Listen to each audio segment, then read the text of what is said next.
काँग्रेसमध्ये गटबाजी, नाराजी आणि पोस्टरबाजी हे समीकरण गेल्या काही वर्षापासून पाहायला मिळते.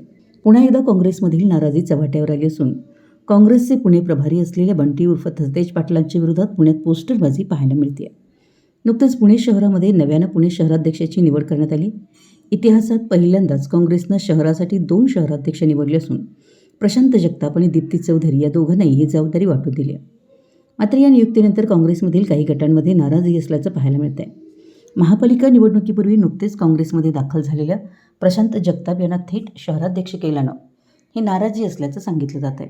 काही दिवसांपूर्वी पक्षप्रवेश केलेल्या नेत्याला संधी आणि निष्ठावंत कार्यकर्त्यांना डावलण्यात आल्याचा आरोप काँग्रेस कार्यकर्ते करताना पाहायला मिळत आहेत. पुणे शहराध्यक्षपदासाठी काँग्रेसमधून अनेक नेते इच्छुक होते.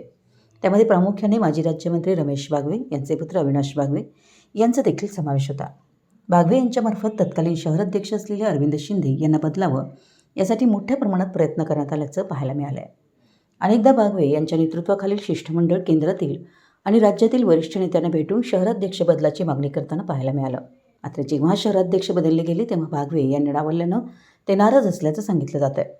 शहराध्यक्षपदावर ज्या नियुक्त्या झाल्या आहेत त्या नियुक्त्यांमध्ये पुण्याचे प्रभारी असलेल्या बंटी पाटील यांची प्रमुख भूमिका मांडली जाते.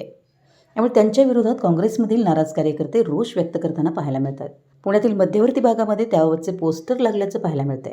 पोस्टरवर कोल्हापूरचा पैलवान पुण्यात आला, कोल्हापुरात हरला आणि पुण्यातही पक्ष सपाट केला असं त्यावर लिहिण्यात आलंय. त्यासोबतच आमचं ठरलंय, कोल्हापूरचं पार्सल कोल्हापूरला पाठवायचं असंही लिहिण्यात आलंय. पोस्टरच्या खाली काँग्रेस कार्यकर्ता असं नमूद करण्यात आलंय. या गटबाजीमुळे नवनियुक्त शहराध्यक्षांची मात्र डोकेदुखी वाढणार असल्याचं स्पष्ट झालंय.